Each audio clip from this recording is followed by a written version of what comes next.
kelas pertama ya. Oke, sebentar. Saya share. Oke, sudah terlihat semua slide-nya ya? Oke, nanti kalau misalnya ada yang tidak jelas atau tiba-tiba suara saya hilang, tolong chat saya di grup WhatsApp ya, jangan di Zoom-nya ya. Takutnya nanti Zoom-nya error. Oke, sudah jelas ya? Sudah terlihat ya, slide-nya? Oke, hari ini kita akan membahas tentang konsep dasar dan pengelolaan aliran rantai pasok ya. Seperti yang sudah kemarin saya tugaskan ya. Jadi saya review lagi kemarin nih ya. Jadi sebenarnya supply chain itu apa sih ya? Itu adalah sistem tempat organisasi menyalurkan barang produksi dan jasanya kepada pelanggan ya. Jadi jaringan itu dari berbagai organisasi yang saling berhubungan dengan tujuan yang sama ya, yaitu sebaik mungkin menyelenggarakan pengadaan atau penyaluran barang ya. Supply chain juga bisa dikatakan sebagai logistik network. Jadi kalau misalnya kalian searching-searching bahan atau apapun itu di internet itu biasanya, suka keluarnya materinya mungkin supply chain, supply chain and logistik ya. Memang, kaitannya itu, kalau sekarang tuh supply chain tuh banyaknya sama logistik ya. Oke, nah minggu kemarin udah saya beri clue ya, coba cari tahu tentang 5 komponen ini ya. Jadi ada supplier, ada retail, ada manufaktur, ada customer, sama ada distribusi ya, distribution. Nah, jadi sebenarnya ini tuh apa sih ya? Nah, yang tadi sudah dijelaskan dengan teman-teman kalian ya. Ya, betul ya. Jadi kurang lebih memang seperti itu. Jadi mereka ini masing-masing punya perannya masing-masing ya. Supplier perannya sebagai pemasok bahan baku, manufacturer adalah yang mengolah barang barang baku atau bahan baku ya. Kemudian distribusi adalah proses pendistribusian ya, penyampaian produk ya, barang jadi ya, atau mungkin tadi ada yang ngomong barang setengah jadi ya, kepada retailer ya. Retailer itu masih di tengah-tengah ya, belum sampai konsumen akhir. Nah, sampai pada akhirnya ke konsumen akhir ya. Jadi memang itu adalah kurang lebih prosesnya seperti itu ya untuk rantai pasokan itu ya. Jadi ada 5 ya. Oke, yang pertama adalah supplier ya. Jadi rantai yang pertama itu adalah rantai supplier. Jadi awal mula jaringan yang merupakan sumber penyediaan bahan pertama ya. Bisa dalam bentuk bahan baku, bahan mentah ya, atau bahan penolong misalnya bahan tambahan ya, bahan penjualan atau bisa juga sub assembly ya, suku cadang dan yang lain-lainnya ya. Jadi yang disebut supplier itu tidak hanya bahan baku benar-benar raw material, tapi bisa juga supplier itu kita dapat barang dari supplier itu barang bahan setengah jadi ya. Kayak kayak kalau pabrik otomotif tadi ya, dia ada supplier suku cadang ya. Jadi benar-benar bukan kita bikin, apa ya, kalau otomotif tuh bikin knalpot, busi, atau mur-murnya gitu ya, dari awal enggak ya, tapi, kita beli barang yang, setengah jadi atau disebut juga dengan bahan penolong. Karena misalnya kalau pabrik otomotif untuk merakit mobil atau motor kan nggak mungkin kita cuman butuh satu supplier, pasti banyak supplier yang kita butuh ya. Jadi bahan-bahan untuk merakit satu unit motor atau mobil itu kan banyak banget ya. Oke. Jadi sumber pertama yang disebut dengan supplier termasuk di dalamnya suppliers atau sub-supplier yang biasanya jumlahnya itu banyak. Yaitu tadi kayak misalnya kita di pabrik otomotif kita butuh bahan untuk apa sih kalau mau nanti dikoreksi ya, yang cowok-cowok saya nggak ngerti otomotif. Misalnya kalau ada mur ya, mur-mur di mobil apa segala macam ya, itu kan, berbagai berbagai macam jenisnya gitu ya. Nah, nanti misalnya untuk kategori bahan ini, kita butuh supplier-nya itu khusus untuk penyedia mur. Aduh mur ya, ya apalah itu namanya ya, pakunya atau apanya gitu. Nah, itu di dalamnya itu pasti ada supplier-supplier yang lainnya, ya. Jadi seperti, materi yang sudah saya jelaskan kemarin, jadi di situ tuh, ada networking-nya si supplier itu ya.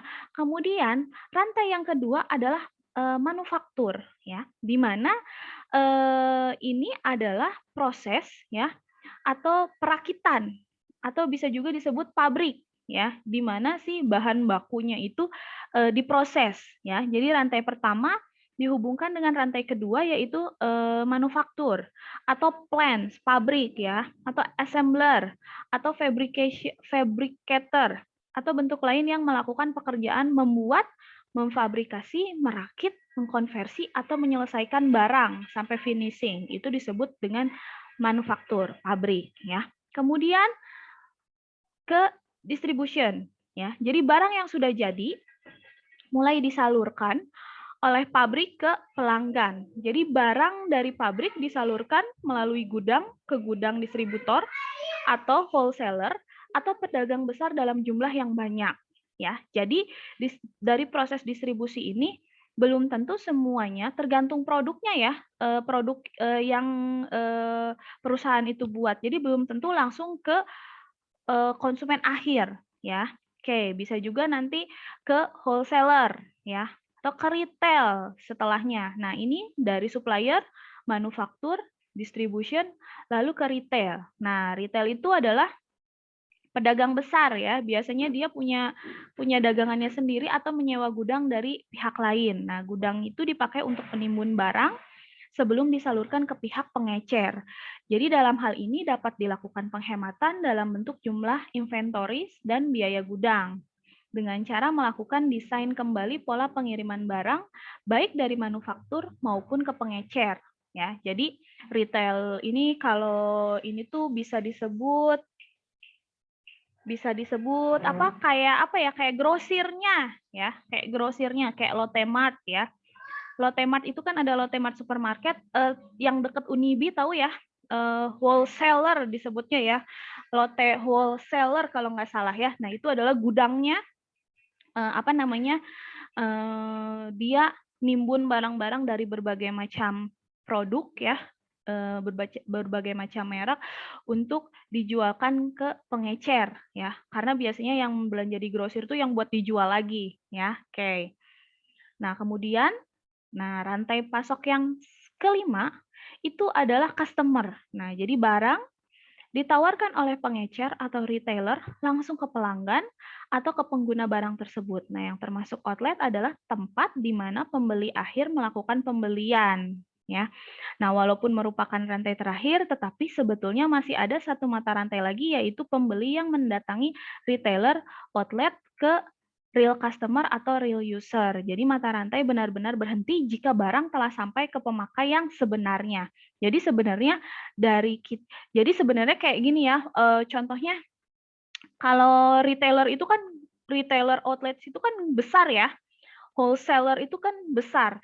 Jadi dia ngejualinnya juga nggak cuma satu persatu ya, misalnya kayak saya pergi ke Lotte Mart ya, jadi itu tidak selamanya berhenti di konsumen akhir ya. Jadi saya bisa pergi ke grosir ya, berarti saya konsumen akhir dari grosir itu tidak hanya pedagang eceran, tapi bisa juga ke end user seperti saya. Saya kalau misalnya beli bahan-bahan makanan ya, kayak misalnya susu anak saya, kalau saya beli di supermarket, di minimarket kan harus beli satu-satu tuh kan mahal ya jatuhnya ya.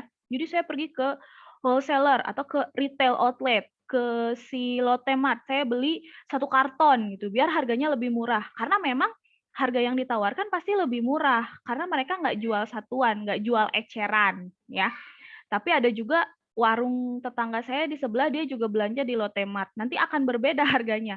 Saya bakalan dapat harga yang lebih murah di Lotte Mart, sama kayak tetangga saya yang punya warung beli susu di Lotte Mart, daripada saya beli di tetangga saya. Pasti itu ada bedanya. Jadi harus ada biaya tambahan yang dibayarkan ya, yang tidak sama. Nah, jadi tidak selamanya di retailer atau wholesaler ya, itu sampai ke pengecer aja, tapi bisa juga sampai ke konsumen akhir. Tapi bisa jadi kalau saya jual eceran lagi gitu ya, iseng-iseng jual eceran lagi, belum sampai belum sampai end user ya. Kayak kalian misalnya kalau kalian jualan gitu ya, jualan sepatu atau jualan baju, kalian tuh belinya kan nggak langsung dari pabrik ya, dari si distributornya atau enggak dari si retailnya yang jualan gede, tapi kalian jual lagi. Nah, ternyata misalnya Reza beli nih, dijual ke Ferdi. Nah, ternyata Ferdi tuh dijual lagi gitu. Jadi konsumen akhirnya tuh belum tentu Ferdi, siapa tahu Ferdi juga beli dari Reza tuh buat dijual lagi gitu. Cuman apa namanya yang membedakan adalah harga yang ditawarkan itu pasti akan berbeda ya, akan ada penambahan kos karena dari satu tangan ke tangan yang lain ya. Nah, makanya kalau misalnya kalian mau mulai bisnis ya, mau memulai berbisnis, jadi cari supplier yang benar-benar dia tangan pertama istilahnya gitu. Jangan udah tangan kedua, ketiga, keempat ya. Karena pasti nanti harganya akan berbeda. Kenapa? Karena ada biaya yang harus dikeluarkan. Biaya apa? Contohnya biaya gudang ya, penyimpanan, inventory atau biaya apa namanya, pengiriman. Dia dikirim dari pabrik atau dari supplier lain dari distributor lain gitu ya kan nambah lagi nambah lagi nambah lagi ya biayanya yang harus dikeluarkan. Nah, makanya kenapa harus ada supply chain ya, itu semua harus diatur supaya kita bisa mendapatkan harga yang lebih bagus lagi ya, bahan baku yang lebih bagus lagi. Jadi seperti itu ya teman-teman. Nah, jadi rantai pasok itu ada 5 ya. Tahapannya dari mulai supplier, apa namanya, pemilihan supplier, bahan mentah ya, bahan baku atau bahan penolong tadi ya, bahan setengah jadi yang untuk mendukung produksi barang kita, kemudian kita olah, kita proses di manufaktur ya, di pabrik. Kemudian kita distribusikan ya melalui retail outlet ya atau wholesaler langsung ke customer ya, bisa langsung ke customer akhir atau ke customer yang masih jadi pengecer ya. Oke. Sampai di sini ada yang mau ditanyakan dulu teman-teman?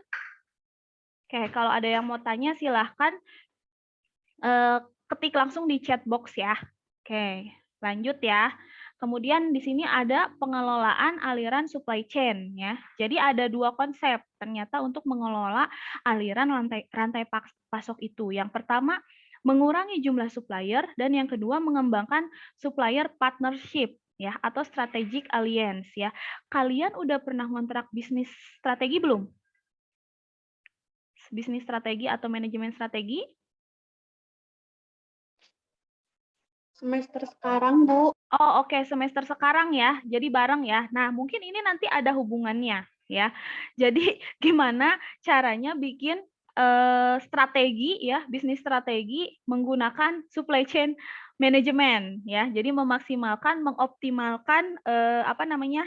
Strategi ya untuk mendapatkan keuntungan yang lebih besar lagi ya. Nah, di sini yang pertama mengurangi jumlah supplier. Nah, kenapa sih kita harus mengurangi jumlah supplier? Nah, di sini bukan berarti kita mengurangi jumlah supplier sehingga mengurangi bahan baku, sehingga produknya itu jadi nggak maksimal diproduksinya, bukan seperti itu ya. Dalam arti kata, mengurangi supplier itu misalnya gini, kalau kita punya pabrik, apa ya, pabrik kue ya, pabrik kue, roti, bakery, apapun itu gitu ya. Nah, itu kan pasti banyak nih suppliernya. Bahan bakunya tuh apa aja sih? Ada terigu, ada telur, ada mentega, misalnya ada coklat, ada whipped cream ya, ada susu dan yang lain sebagainya lah ya, bahan-bahan untuk pembuatan produksi roti itu atau kue itu. Nah, maksudnya apa mengurangi jumlah supplier? Nah, kita cari ada nggak supplier yang dia jualannya itu komplit, semua bahan baku buat kue ada, misalnya ya. Jadi nggak usah kita punya masing-masing supplier terigu, supplier coklat, supplier telur gitu kan ya. Kalau bikin kue itu kan banyak ya bahan-bahannya ya. Jadi nggak usah satu bahan baku satu supplier ya. Kenapa? Nah, nanti kita bahas lagi lebih jelas ya. Nah, kenapa seperti itu? Yang ngapain? Hambur-hambur ya. Hambur-hambur apa? Hambur-hambur ongkir yang pertama ya. Terus kita buang-buang energi buat negosiasi ya. Udahlah kurangin lah harganya gitu kan ya. Nah, kalau bisa tuh mengurangi supplier itu apa namanya? Pakai konsep multiple supplier dari multiple ke supplier ke single supplier. Jadi misalnya gini, carilah supplier yang dia bisa memasok bahan baku lebih banyak lagi jenisnya ya. Jadi kan pasti kalau sekarang mah kan banyak ya toko kue ya, toko-toko bahan kue ya, yang dia jualan dari mulai terigu, terus apalagi mentega, coklat, apa dan segala macam. Jadi cukup misalnya kalau untuk produksi, kalau misalnya saya punya pabrik kue atau roti itu, saya cukup punya, 3 supplier aja, nggak usah banyak-banyak.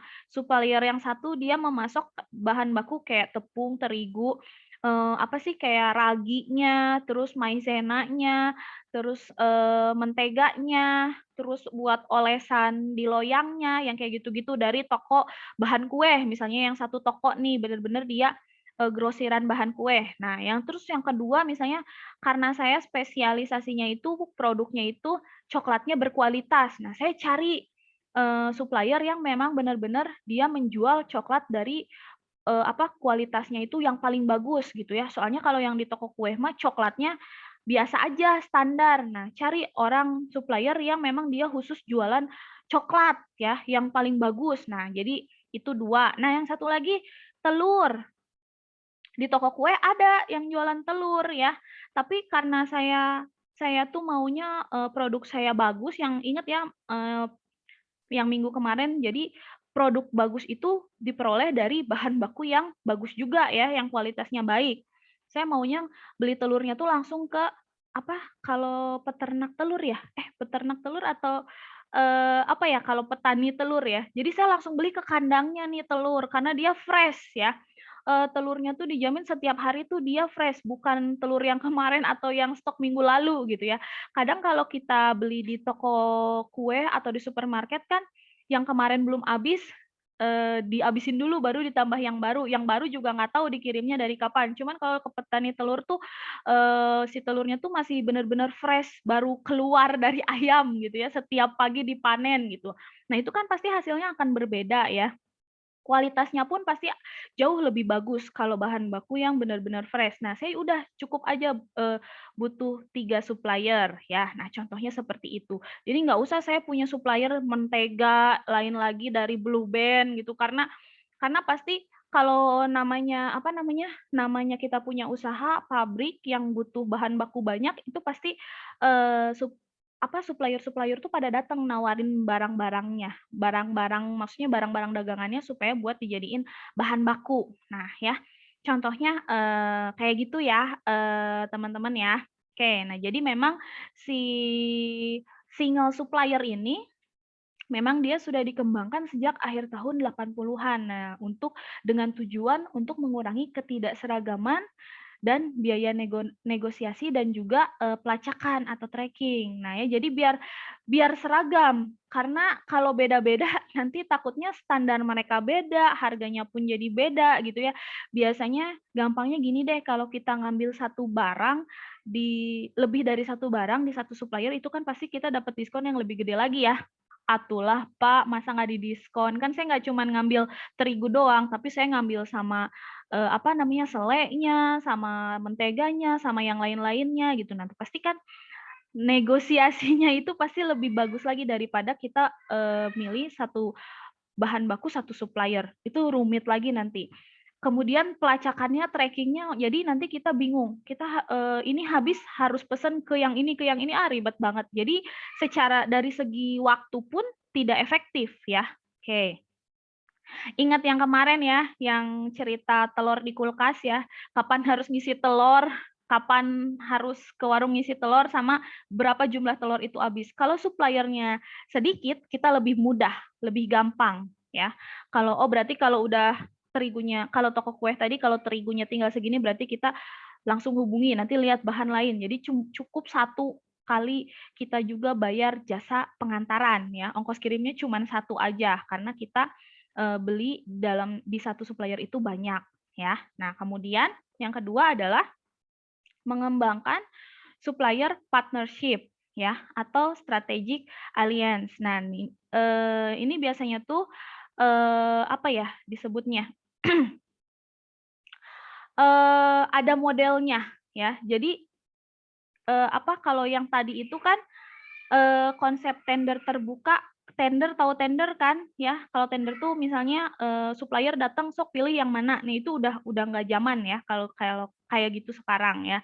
Nah, kalau yang ini dia ada yang disebut key supplier ya. Untuk barang tertentu merupakan strategic source yang dapat diandalkan dan menjamin kelancaran pergerakan barang. Nah, disertai dengan konsep perbaikan yang terus-menerus dalam biaya dan mutu barang. Nah, model yang digunakan disebut dengan the interim price ya, interim price supply chain model, atau ada yang disebut sebagai model 4 langkah atau the 4 step. Nih, saya langsung ngeliatin aja gambarnya ya. Nah, jadi kayak gini. Oke.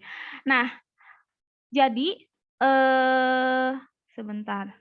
Ini ketutupan judulnya, tapi kelihatan ya. Nah, gambarnya kelihatan ya. Nah, jadi kurang lebih modelnya seperti ini. Jadi ada 4 ya, ada supplier, plants, distributor, retailer. Jadi semua diolah ya sesuai dengan data manajemennya, supply chain manajemennya, berdasarkan dari forecast makro data sama promosional mikro data ya. Jadi segala sesuatu yang akan kita pesan ini diolah ya oleh sistem yang pasti ya. Jadi kalau misalnya yang bagian gudang udah udah lampu kuning nih, ini udah mau habis. Nah, dia langsung masukin data. Jadi dia udah tahu kapan dia harus beli bahan baku yang lain ya.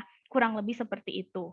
Nah, kemudian di sini saya akan jelaskan tentang inventory. Nah, inventory itu apa sih? Ya, inventory itu gudang ya, merupakan penyimpanan beberapa jenis barang yang tersimpan di gudang yang mempunyai sifat pergerakan yang berbeda satu sama lain sehingga panjang maupun pendeknya sebuah rantai pasokan itu berbeda-beda ya, tergantung dari produk apa yang kita jual atau kita produksi ya. Nah, contohnya jenis-jenis inventory ini ada 6. Ada bahan baku, barang setengah jadi ya, barang jadi, material atau suku cadang, barang komoditas sama barang proyek ya. Jadi kemarin kita bahas kenapa sih kita harus pakai SCM? Kenapa sih kita harus memanfaatkan SCM? Salah satunya itu untuk optimalisasi biaya, penghematan biaya.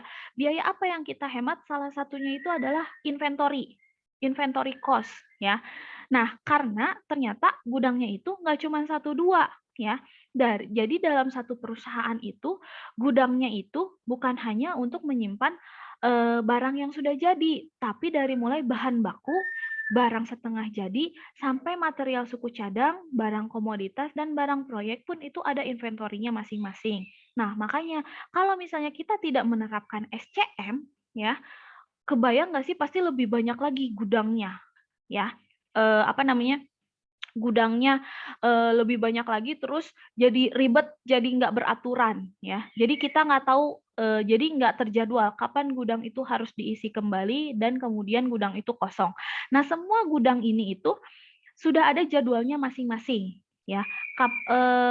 Bahan baku kapan ini harus terisi ya. Nah, jadi nyambung gitu cycle-nya ya. Jadi kalau lihat gambar ini tuh dari forecast makro datanya ya, yang diolah oleh supply chain data management ini, jadi dia bisa tahu ya sesuai dengan orderan ya, barang yang sudah keluar atau barang yang sudah habis, terus proses proses di manufakturnya ya. Jadi dia udah tahu kapan dia harus isi terigu, kapan dia harus isi telur gitu ya. Terus kalau misalnya di pabrik otomotif berarti kapan dia harus beli oli ya. Iya ya, di pabrik otomotif juga harus ada oli ya, buat masang-masangin atau buat menguji si ketahanan besinya atau apapun itu ya. Kapan dia harus beli suku cadang ya, saat berapa stoknya sudah habis ya. Nah, ini adalah salah satu, bukan salah satu, salah 6 ya, barang-barang inventory atau gudang-gudang yang ada di dalam sebuah perusahaan. Jadi gudang itu dari mulai yang isinya raw material sampai barang proyek. Kalau barang proyek itu misalnya gudang buat alat, maintenance, apapun itu, ya. Oke.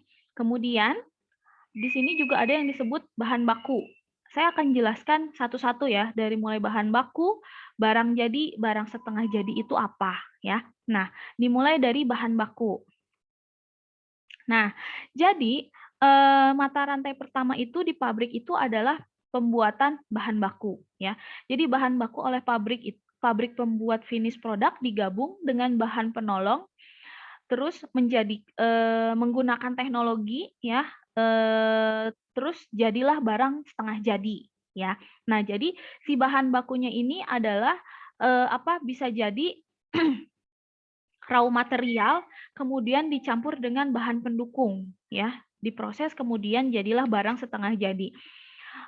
Kayak misalnya ini aja ya, kalau pabrik otomotif aja ya yang gampangnya, setelah mereka merakit mesin, ya, pasti dia pindah jadi misalnya mesin itu kan terdiri dari berbagai macam komponen ya. Nanti udah selesai mesin, pasti nggak langsung dipasangin ke rangka. Kebayang nggak? Pasti disimpan dulu di gudang, gudang mesin, setengah jadi ya. Terus nanti yang bagian rangka, dirakitlah rangkanya segala macam, kan nggak langsung dipasangin mesin, ban, pintu, kaca segala macam kan, ya, kalau pabrik mobil ya. Nanti setelah dirakit rangkanya disimpan lagi di gudang barang setengah jadi, ya, baru nanti di-finishing ya, di-finish produknya, di bagian finishing baru itu dirangkai, barulah dia keluar mobil, udah jadi, udah ada bannya, udah ada kacanya, udah dicat, udah ada mesinnya, udah diisi bensinnya, kemudian ada proses, tes ya, quality control, ada test drive-nya, dilihat apakah, dia bisa berfungsi ya, karena kalau mobil kan, berhubungan dengan keselamatan si penggunanya ya, nggak bisa sembarangan, pasti ada beberapa tes yang dilakukan ya. Nah, contohnya kayak gitu ya. Nah, jadi barang baku ini adalah yang paling pertama ya, yang ada di rantai pasokan ya. Jadi dia digabungkan dengan barang pendukung lainnya ya. Bisa juga jadi barang setengah jadi atau bisa juga langsung jadi barang jadi. Tergantung dari produknya. Kan tadi udah disinggung ya, panjang atau pendeknya rantai pasok itu tergantung dari bahan baku dan jenis produknya. Kalau produknya kayak otomotif, kayak motor, kayak mobil itu panjang ya rantai pasoknya. Gudangnya juga akan semakin besar. Tapi kalau misalnya kita cuman bikin pabrik roti doang ya, itu pasti rantai pasokannya lebih pendek lagi ya dari bahan baku diolah, kemudian langsung barang jadi. Kalau kayak produksi roti atau kue ya, di pabrik-pabrik roti itu, dia kan nggak mungkin ada bahan setengah jadi yang disimpan di gudang, karena kalau yang namanya udah roti, udah bahan baku semua diulenin ya, di mixer gede, terus dia cetakin, udah gitu cuman disimpan beberapa menit, langsung dibakar, langsung jadi, langsung packaging ya. Jadi rantai pasoknya lebih pendek daripada kita produksi kayak mobil atau motor yang butuh beberapa komponen yang harus dirangkai sampai akhirnya jadi ya. Kayak contohnya seperti itu. Kemudian ada juga barang setengah jadi. Nah, ini bahan setengah jadi ini dapat langsung diproses menjadi bahan jadi di pabrik yang sama ataupun dijual ke konsumen menjadi bahan komoditas ya.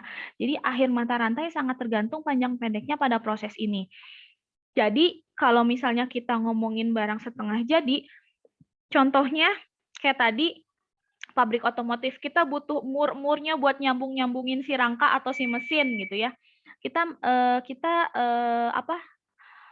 beli dari supplier. Nah, si supplier kita itu dia juga produksi, punya mata rantainya sendiri ya. Tapi dia hasil akhirnya itu adalah bahan setengah jadi. Si emur itu tadi misalnya ya. Dia dipakai buat mendukung proses produk yang lebih besar lagi atau misalnya pabrik mobil nih dia nggak memproduksi si rangka mobilnya ya. Jadi dia tuh beli rangka mobilnya kepingan. Kebayang nggak sih beli rangka mobil kepingan ya? Jadi dia nggak buat dari awal si pintu kanan, kiri, bodi, terus apanya tuh eh, kap mesin, terus kap mobil atasnya. Nah dia nggak produksi sendiri, dia beli dari supplier yang lain. Nah berarti si supplier itu adalah memproduk bahan yang menjadi komoditas ya, kebutuhan dari orang lain banyak diperlukan. Nah, itu jadi dia memproduksi barang setengah jadi. Kebayang ya, maksud saya suka agak belibet emang kalau ngomong ya. Jadi semoga kalian ngerti ya. Tapi kalau nggak ngerti cepetan nanya ya, keburu saya jelasin yang lain ya. Nah, jadi apa namanya, akhir mata rantainya itu tergantung pada proses ini ya. Jadi dia memproses produknya itu barang jadi atau barang setengah jadi. Kalau setengah jadi mah kan berarti ya udah selesai ya.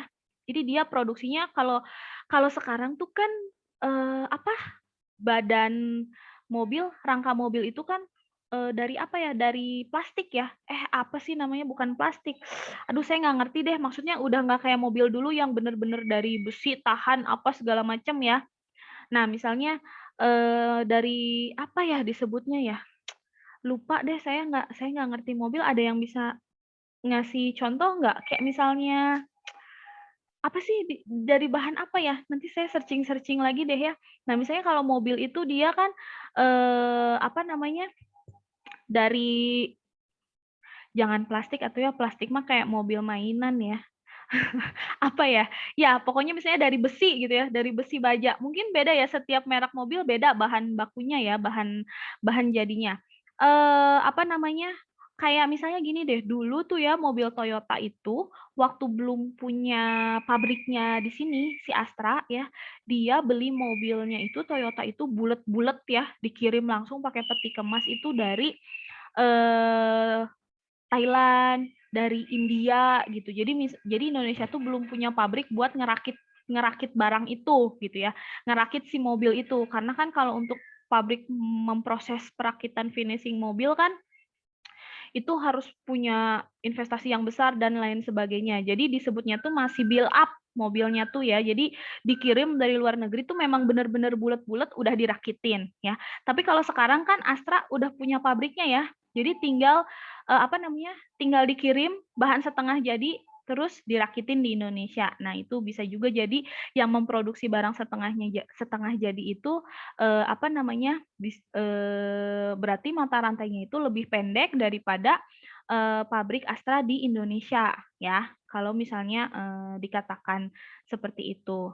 Oke, kemudian tunggu sebentar, tadi barang jadi, mmm, ini barang jadi. Nah, permulaan mata rantai bahan jadi ada di pabrik pembuatannya sebagai hasil pengolahan lebih lanjut bahan setengah jadi. Jadi akhir mata rantai ada di konsumen pengguna. Nah ya udah berarti kalau barang jadi itu berarti udah apa namanya, udah siap untuk dipasarkan, untuk disebarkan ke konsumen ya. Oke, kemudian di sini ada juga yang disebut material dan suku cadang ya atau MRO, material for maintenance, repair and operation ya. Jadi inventory ini untuk menunjang, operasional pabrik. Maaf ya, saya suka typo-typo kalau ngetik, jadi, harap maklum ya. Oke. Nah, jadi mata rantai ini dimulai dari pabrik pembuat material ya, dan berakhir di pabrik pembuat barang jadi sebagai final user ya. Nah, jadi, si inventory ini isinya itu yaitu tadi untuk suku cadang atau untuk, reparasi, untuk repair ya, dan kegiatan operasional. Jadi, apa namanya, menunjang supaya si produk itu jadi, produk bahan jadi ya. Oke. Kemudian ada juga barang komoditas, inventory barang komoditas. Nah, jadi barang yang dibeli sudah dalam bentuk barang jadi dan diperdagangkan kembali ke konsumen. Jadi di perusahaan pembeli, barang komoditas dapat diproses lagi, misalnya dengan mengganti kemasan atau dijual langsung seperti apa adanya. Nah, mata rantainya berawal dari pabrik pembuat dan berakhir ke konsumen pengguna barang tersebut. Nah, jadi sering juga disebut resellers commodity, yaitu tadi kalau ini sih contoh gampangnya kayak di Cimahi banyak pabrik ini ya, keripik singkong ya. Nah, kita beli ya, terus kita, repack-in lagi ya, kita jual, kita bikin lagi pakai merek sendiri. Jadi kita pakai apa namanya, jadi si pabrik itu nggak selamanya dia jual barang jadi aja gitu, tapi dia juga bisa juga memproduksi si barang komoditas ya. Jadi dia nyediain barang tapi emang nggak mau apa namanya, mau dijual lagi dengan merek lain atau bagaimana ya. Jadi resellernya atau gimana dengan nama yang beda atau misalnya seperti apa adanya gitu ya. Nah, kemudian ada juga barang proyek ya. Jadi material dan suku cadang yang digunakan untuk membangun proyek tertentu. Nah, mata rantai bermula dari pabrik pembuat dan berakhir pada perusahaan pembuat barang jadi. Nah, contohnya supply chain ini itu kan nggak selamanya produk yang jadi ya, bisa jasa ya, jasa itu banyak ya, misalnya ada jasa konstruktor apa dan segala macam ya. Nah ini ada juga tempat nyimpennya, gudangnya juga. Jadi kalau misalnya si perusahaan konstruktor ya punya alat-alat berat ini pasti akan kalau nggak dipakai kan pasti disimpan di gudang ya. Nah ini disebutnya gudang inventory barang proyek ya. Jadi material atau suku cadang yang digunakan untuk membangun sebuah proyek tertentu ya. Oke, nah ini ada optimalisasi rantai pasokan ya. Jadi ada hal yang harus diperhatikan kalau kita mau mengoptimalisasi rantai pasokan. Yang pertama tuntutan konsumen yang terus berkembang ya. Kemudian retailer yang makin besar dan makin banyak ya. Terus ada juga dilema dalam pencapaian optimalisasi. Kendala dalam membangun kepercayaan, kemitraan sebagai suatu solusi, kemudian teknologi informasi sebagai katalisator. Nah, perkembangan tuntutan konsumen. Nah, jadi harga tuh ya karena sekarang tuh industri tuh udah berkembang banget ya. Jadi kalau misalnya ada satu barang yang booming ya, yang benar-benar bagus, terus konsumen banyak yang minat, tuh pasti akan cepat bermunculan kompetitor-kompetitor yang akan mengeluarkan produk yang sama ya. Yang pasti di sini harga akan menjadi lebih kompetitif ya. Jadi PR-nya yang punya produk itu, yang mengeluarkan produk itu yang paling pertama berarti dia harus benar-benar mikirin berapa harga yang harus dia berikan kepada konsumen supaya dia tetap bisa lebih unggul ya. Nggak dengan barang yang nggak murahan, tapi harganya terjangkau, ya. Nah, kemudian pilihan sumber pembelian yang banyak, yaitu tadi karena banyaknya si produk tersebut, jadi konsumen tuh lebih banyak lagi pilihan, ya. Mutu barang itu ada juga yang lebih baik kualitasnya, ya. Jadi konsumen tuh selalu menuntut mutu barang yang lebih baik, ya. Jadi kalau misalnya ada produk yang dengan merek yang ada produk yang lebih baik dengan merek yang berbeda dari merek yang sebelumnya mereka beli, itu pasti beli yang lebih bagus. Bener nggak sih kalian sebagai konsumen? Kayak cewek-cewek nih ya, eee, apa ya, eee body lotion misalnya ya, produk body lotion, biasanya cuman pakai Vaseline ya, cuman pakai Citra yang ada di supermarket gitu ya. Tapi ternyata sekarang ada nih body lotion yang kualitasnya bagus, harganya lebih murah, misalnya teh mereknya teh apa gitu kan ya. Dan cara mendapatkannya juga lebih mudah lagi, nggak usah ke supermarket, tinggal belanja online gratis ongkir. Nah, pasti akan lebih milih yang itu kan, ya namanya juga konsumen ya, jadi pasti dia akan membeli sesuatu yang, apa namanya, yang lebih menguntungkan dia ya, baik dari segi harga, kualitas, maupun, tenaga atau biaya yang harus dikeluarkan ya, misalnya ada ongkos kirim atau enggak ya. Kayak contohnya gini deh, kalau cewek-cewek nih tahu nggak sih produk Scarlett Whitening? Tahu ya? Itu seliweran banget iklannya ya di Instagram, selebgram, di Shopee, di mana, di Tokopedia ya. Dia produk lokal ya, produk lokal dengan harganya seperti itu. Itu tuh kalau menurut saya tuh dia saingannya itu sama kelas-kelas kayak Body Shop ya, yang harganya kurang lebih seperti itu, tapi dia lebih lebih murah ya. Nah, si Scarlett Whitening ini kan dijualnya online ya, di merchant e-commerce ya. Tapi kalau sekarang tuh udah dijual loh di Jogja department store ya. Jadi kalian kalau yang suka pakai Scarlett Whitening nggak usah, beli di mana namanya, di Shopee lagi, karena di supermarket di Jogja juga udah dijual gitu ya. Otomatis kos yang dikeluarkan pasti lebih sedikit. Kenapa? Kalau misalnya kalian sekali beli 5 buah gitu kan dengan berat body lotion dan body wash itu kan berarti berapa kilo ya, ongkos kirimnya berarti berapa ya. Tapi kalau ke supermarket, ya udah beli berapapun itu nggak usah bayar ongkos kirim dengan harga yang sama misalnya ya. Apalagi kalau di departemen store atau di supermarket tuh bisa dapat harga member, jadi diskon lagi. Nah, contohnya seperti itu ya.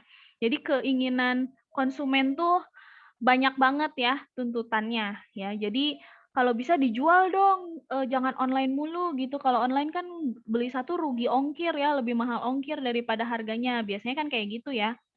Nah, terus pilihan brand-nya itu yang lebih banyak, yaitu tadi biasa pakai body lotion yang biasa aja, tapi sekarang berbagai macam, mereknya banyak. Jadi bingung juga konsumen milihnya ya, tapi pasti mereka milih yang kalau cewek tuh biasanya kalau milihnya tuh yang wangi ya, yang pasti yang wangi dan harganya murah ya. Nah, penyediaan yang lebih cepat. Jadi, stoknya itu harus cepat terisi, jangan sampai stok barangnya itu, jadi susah dicari ya. Kemudian layanan lain yang lebih baik. Nah, terjadinya perubahan supply chain dari fokus ke hulu menjadi sampai hilir ya. Eee, hal ini dikenal dengan, customer oriented. Nah, biasanya cuman sampai toko doang fokusnya, tapi sekarang sampai ke hilir, sampai ke pengguna akhir. Gimana caranya kita benar-benar memenuhi kebutuhan dan keinginan konsumen, makanya disebut dengan consumer oriented ya. Gimana caranya supaya konsumen, puas dengan produk kita dan layanan yang kita, berikan ya. Nah, yang kemudian ada juga perilaku konsumen. Nah, jadi kita juga harus memperhatikan perilaku konsumen. Nah, jangan sampai kita mengecewakan konsumen ya. Karena konsumen itu pasti pada saat dia proses dalam membeli atau memilih barang ya, baik produk ya atau jasa itu dia pengennya tuh eh, bahagia, menyenangkan. Karena menurut penelitian yang namanya shopping itu ya, entah itu online shopping atau shopping windows atau yang namanya cuman, pokoknya mah sarupaning yang namanya berbelanja itu pasti akan membawa kebahagiaan kepada orang-orang. Bener nggak teman-teman? Bener ya? Bohong kalau bilang nggak seneng kalau kalau belanja tuh nggak suka, bohong ya. Laki-laki juga seneng, shopping ya. Bener nggak? Nggak, Reza, suka shopping kan ya? Abil suka shopping nggak? Bener kan? Jadi nggak mungkin Suka, Bu. kalau iya, nggak mungkin kalau shopping itu bukan hal yang Benar, Bu. yang tidak menyenangkan. Mungkin ya tergantung aja, kalau cowok kan biasanya sukanya shopping beli sepatu, beli baju, beli jaket ya, kalau cewek kan misalnya beli pernak-pernik, beli make up. Nah, jadi kita juga harus memperhatikan si perilaku konsumen, karena konsumen itu memiliki harapan proses pembelian barang dan jasa itu menyenangkan ya, jangan sampai kita mengecewakan. Kemudian konsumen juga menyenangi pendekatan penjualan yang kreatif, ramah dan murah ya. Jadi kalau kita mau jualan, kita harus riset dulu segmennya. Misalnya segmennya anak muda berarti kita pendekatannya harus seperti apa caranya ya. Yang kreatif, jangan yang monoton. Jadi yang benar-benar influence orang-orang supaya tertarik ya, berminat terhadap produk yang kita produksi. Nah, konsumen juga suka menuntut lebih dari apa yang produk punya. Jadi suka menuntut lebih gitu ya.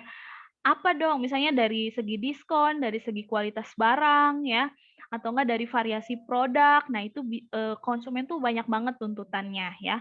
Nah, terus mencari tempat yang serba ada karena keterbatasan waktu, yaitu tadi eh, apa namanya? Cenderung kalau konsumen itu kalau bisa tuh one stop shopping semuanya ya. Mau beli baju, beli sepatu, beli tas ada di satu tempat ya. Untuk menghemat waktu yang harus mereka keluarkan untuk berpindah-pindah toko tuh. Kalau bisa tuh dalam satu tempat eh, apa namanya? Satu tempat tuh satu segala macam ada. Nah, kalau misalnya hubungannya apa sih sama supply chain?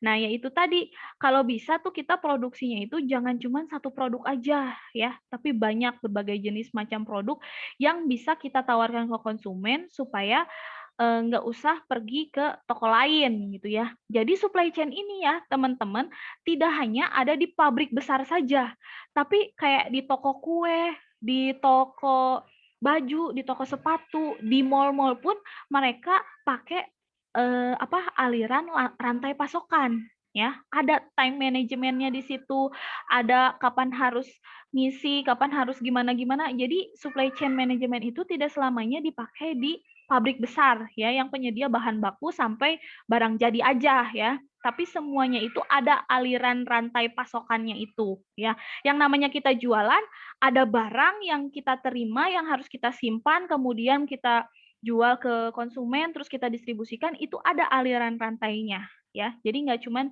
jadi jangan bayanginnya itu oh di pabrik besar apa segala macam, itu mah udah jelas ada penjadwalannya secara khusus. Tapi sesederhana toko pun itu ada supply chain manajemennya ya. Jadi aliran rantai pasokannya itu ada ya. Warung kelontongannya pun ada, cuman mereka tidak menyadari itu.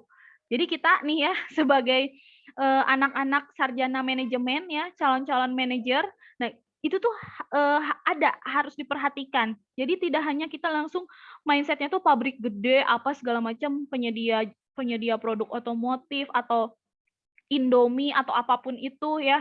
Tapi di toko kecil kelontongan pun itu ada aliran rantai pasoknya ya. Cuman nggak tertulis aja secara apa ya, secara rinci ini alurnya harus kayak gimana. Mereka kan ada supplier, ya kan? Ada supplier yang supply bahan-bahan yang mau mereka jual ya. Oke, tapi bedanya mereka tidak memproses si bahan baku jadi barang jadi ya. Tapi dia ada di kalau di rantai pasok yang besar itu dia ada di retail ya, di retail. Nah, di retail juga kan ada proses aliran rantai pasoknya sendiri-sendiri ya. Oke, kemudian balik lagi ke perilaku konsumen, di sini ada menghendaki barang yang aman dari segala hal ya. Terus harga, mutu dan layanan yang baik. Nah, ini buat teman-teman yang ngambil konsentrasi pemasaran ya, nanti mungkin akan sekarang ya lagi diambil ya mata kuliahnya ya. Nah, mungkin akan lebih dipelajari lagi bagaimana cara mempelajari perilaku konsumen ya. Gimana caranya supaya konsumen minat dari mulai tertarik sampai dia beli, sampai dia loyal dan seterusnya sampai beli lagi ya. Mungkin nanti akan dipelajari di situ.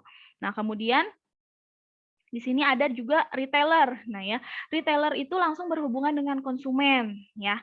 Nah, retailer ini biasanya melakukan usaha-usaha untuk mempengaruhi konsumen dengan cara pasang displaynya menarik, ngasih diskon khusus ya, ngasih bonus, dia menawarkan secara aktif. Nah, keuntungan yang diperoleh retailer itu relatif kecil ya dengan meningkatnya jumlah retailer. Nah, kayak misalnya gini.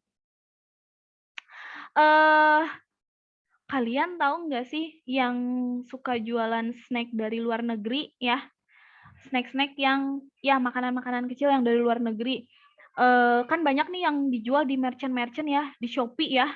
Kalau dulu sih zaman dulu tuh KitKat yang berbagai macam rasa ya. Kalau di Indonesia tuh kan adanya KitKat tuh cuma rasa coklat doang, satu yang warna merah ya. Baru-baru aja sekarang ada yang rasa green tea ya. Tapi kan kalau kayak di luar negeri itu kan ada yang rasa strawberry, ada yang rasa cheesecake, ada yang rasa kopi dan lain sebagainya. Jadi setiap negara itu punya rasa dan ciri khasnya masing-masing. Satu doang ya dari si produk KitKat itu ya. Tapi kan balik lagi karena si konsumen tuh banyak maunya ya. Jadi pengennya tuh yang nggak ada tuh dia pengen gitu kan ya. Nah, adalah misalnya ya udah kita impor langsung deh dari Jepang gitu. Rasa-rasa coklat KitKat yang nggak ada di Indonesia gitu. Kita beli. Nah, kita jualin nih. Nah, ternyata kita kan kalau kita ceritanya mau jualin nih. Nah, kalau kita jadi impor, jadi apa ya? Jadi importir ya, beli barang dari luar negeri kan nggak bisa cuma 1 2 aja ya. Kita pasti belinya minimal 1 karton ya. Karena rugi biaya pengirimannya. Misalnya ya, biaya pengirimannya tuh pasti rugi. 1 sama 2 tuh sama aja. Ya udah mendingan beli banyak aja sekalian. Nah, misalnya beli banyak nih. Nah, misalnya saya nih yang jualan. Nah, tapi si KitKat ini kan makanan, ada kadaluarsanya. Nggak mungkin dong saya jualan sampai titik titik darah penghabisan si KitKat ini habis, ya nggak sih? Jadi keburu kadaluarsa kalau saya harus udah beli berkarton-karton. Nah, saya juga akan nawarin apa namanya, siapa yang mau ikut jualan juga. Nah, misalnya, jadilah misalnya Ferdi ikut jualan, Firda ikut jualan, Ita ikut jualan, belinya dari saya. Misalnya berarti kan saya di sini posisinya udah bukan retailer, naik ya, jadi distributor ceritanya ya. Kalau di Ferdi, di Firda, sama di Ita nih saya udah jadi distributor, tapi saya juga jual langsung ke konsumen akhir gitu, tapi saya jualan retail juga selain saya jadi wholesaler-nya gitu ya. Nah, nanti kan bersaing ya, harga yang akan ditawarkan oleh Ferdi, Firda, dan Ita ya. Dari saya jualnya 10.000. Nggak mungkin kan Firda jual 10.000, lebihin dikit, lebihinnya berapa? Saya mau jual 2 kali lipat, jadi 20.000. Terus kata Ita, nggak akan laku 20.000 mah. Pasti kalau lebih murah, konsumen pasti akan beli nih ke saya. Misalnya Ita, udahlah saya jualnya 15.000 aja. Ferdi ngelihat nih, Firda jual 20.000, Ita jual 15.000. Yang penting saya mah laku produknya, nggak usah muluk-muluk. Yang penting modal balik, untung sedikit juga nggak apa-apa, tapi kalau banyak yang beli mah ya, saya jualnya 12.000 aja. Nah, bersaing kan? Terus gimana sih caranya, apa namanya, Ferdi, Firda, sama Ita nih kayak kembar ya, Ferdi, Firda ya, beda-beda dikit ya sama Ita nih, supaya si konsumen tertarik. Dibikinlah fotonya, jualan di e-commerce tuh di-setting fotonya supaya lebih bagus. Terus nanti ada diskon nih kalau misalnya beli selusin, beli 12 nih gratis 1 misalnya. Terus nanti ada bonusnya dikasih permen Mentos 1 biji gitu. Mau beli berapa aja dapat bonus. Nah, terus aja promosi apa namanya, di Instagram, di sosial media gitu ya, lewat WhatsApp apa segala macam.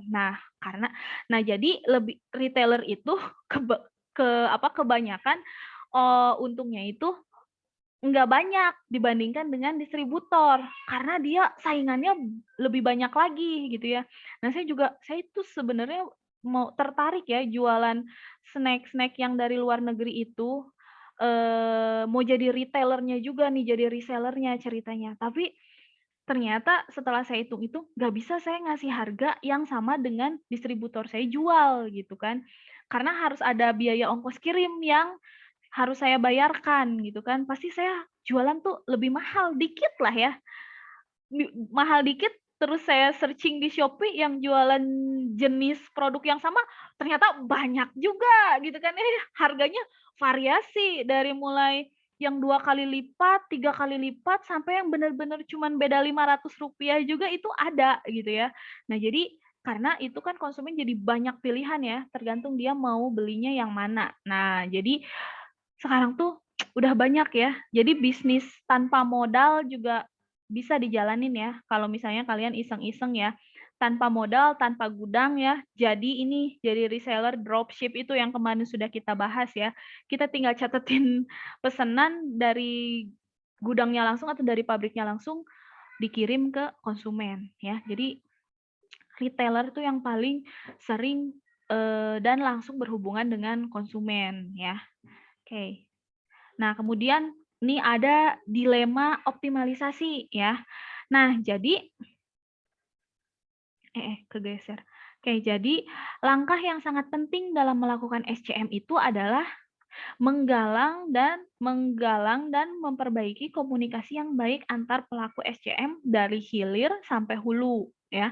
Perlu diyakinkan tentang perlunya membangun informasi yang terbuka, cepat dan akurat. Nah, jadi kalau mau optimalisasi SCM-nya, kita benar-benar harus jalan komunikasinya dari mulai supplier sampai konsumen. Gimana caranya ya supaya informasi yang kita dapatkan atau yang kita berikan itu benar-benar akurat ya.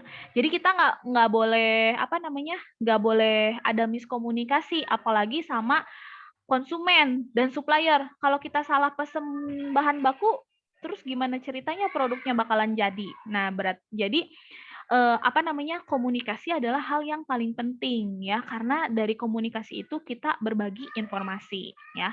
Nah, kemudian di sini adanya kendala membangun kepercayaan ya. apa sih kendalanya? Nah, biasanya kita ya suka menganggap kalau supplier itu adalah lawan bisnis ya, bukan mitra. Karena banyak juga beberapa supplier ya. Sebentar, kita tuh sampai jam berapa ya? 9 ya? 9.10 ya kalau nggak salah ya? Oke, masih ada waktu 20 menit lagi. Jadi ada juga kan supplier yang memang dia menjual produk komoditi itu, ya kan? Bahan yang setengah jadi yang sebenarnya misalnya kita juga menjual produk itu ya. Jadi nganggapnya saingan. Nah, jangan kayak gitu ya.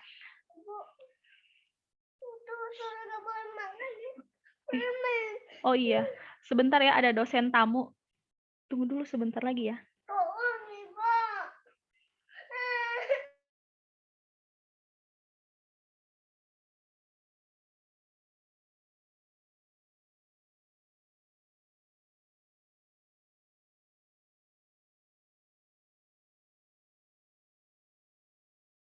Oke, kita mulai lagi. Nah, terus ada juga anggapan adanya perbedaan tujuan yang ingin dicapai. Nah, itu tadi, kalau si supplier nggak sesuai sama visi misi produk kita atau perusahaan kita kan kadang-kadang suka nggak nyambung gitu ya. Nah, terus belum maksimal usaha untuk win-win negotiation ya. Jadi hanya melihat hubungan jangka pendek, bukan jangka panjang. Nah, jadi harus, nah ini nanti ada hubungannya lagi nih sama mata kuliah komunikasi dan negosiasi bisnis. Ada ya mata kuliahnya ya? Udah ngontrak belum? Belum. Coba ingat-ingat. Oke, belum. Nanti mungkin di semester depan ada komunikasi dan negosiasi bisnis ya. Jadi apa namanya? Kita nih ya, kalau mau punya bisnis tuh yang paling penting itu harus bisa mengkomunikasikan apa yang kita butuhkan, apa yang kita perlukan ya, supaya tidak terjadi perbedaan tujuan. Jadi kalau ibaratnya gini, kalau kita milih supplier atau partner bisnis itu jangan mikirin jangka pendek, tapi harus jangka panjang ya. Jadi kayak misalnya kita milih supplier pun jangan ya udahlah cuman buat sekali ini aja. Nah, jangan sampai kayak gitu ya. Jadi gimana caranya supaya kita memiliki hubungan dengan suppliernya itu untuk jangka panjang, karena pasti kalau jangka panjang tuh pasti akan ada apa ya, kelebihan ya yang bisa diperoleh ya. Misalnya nanti kalau udah 5 tahun jadi supplier, nanti dia bisa dapat diskon, kita bisa dapat diskon lebih gede lagi gitu ya.